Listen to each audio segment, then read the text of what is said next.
Today we shall read Proverbs 10 verse 3. The Lord does not let the righteous go hungry. ప్రియులారా, ఈ యొక్క ఉదయకాల సమయంలో దేని వాక్యాన్ని చదువుకుందాం. సామెతల గ్రంథము 10వ అధ్యాయము 3వ వచనం.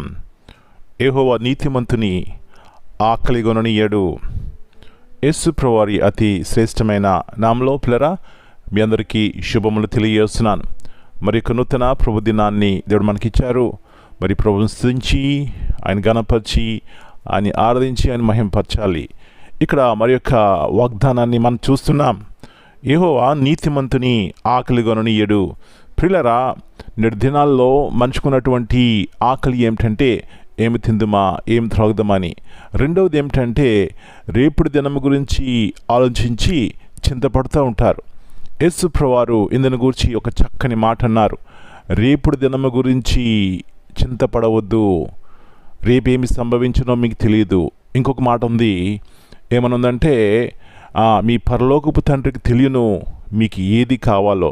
పిల్లరా, ఎప్పుడైతే మన విశ్వాసము నమ్మకము మన ప్రభువారి మీద ఉంటుందో ఆయన యొక్క నీతి మన జీవితంలో ఏలుబడి చేస్తుంది. అప్పుడు అది మనల్ని ఆయన మీద ఆధారపడేలా చేస్తుంది. ప్రతి విషయంలో కూడా దేవుని ఎదుట సాగిలపడేలా చేస్తుంది.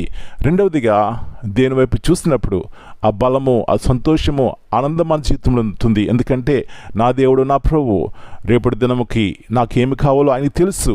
నన్ను ఆకలిగొననీయడు, నన్ను బలపరిచే దేవుడు అని. పిల్లరా, అలాంటి విశ్వాసంతో ఎప్పుడైతే జీవిస్తామో అబ్బా మన జీవితాల్లో మన కుటుంబాల్లో ఎలాంటి నెమ్మది మరి ఆనందం కలిగి ఉంటాం.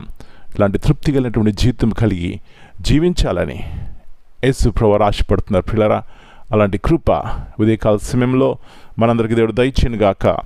ప్రార్థన చేసుకుందాం.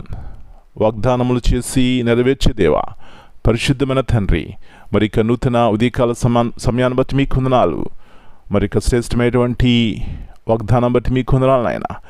యెహోవా నీతిమంతుని ఆకలిగొననీయడు.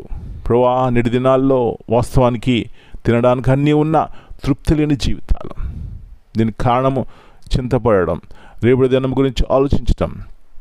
అయితే ఎప్పుడైతే మీ మీద ఆధారపడతామో, మీ అందు నమ్మకంతో మీ వైపు చూస్తామో ప్రభువా, దావీదు అంటున్న రీతిగా సహాయము పరలోకం నుంచి వచ్చును.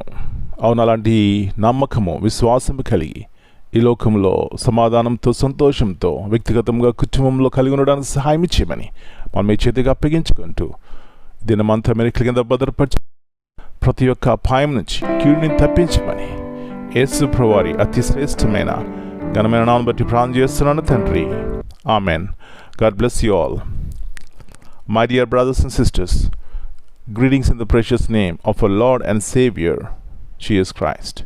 Here in Proverbs 10:3, this verse affirms the faithful provision and moral governance of God. It communicates very enduring principles, divine provision for the righteous. Those who live with integrity, faith, and dependence on God are assured of His sustaining care. While this does not promise a life free from challenges, it assures that God is attentive to their needs and faithful to provide in His timing and wisdom. Amen.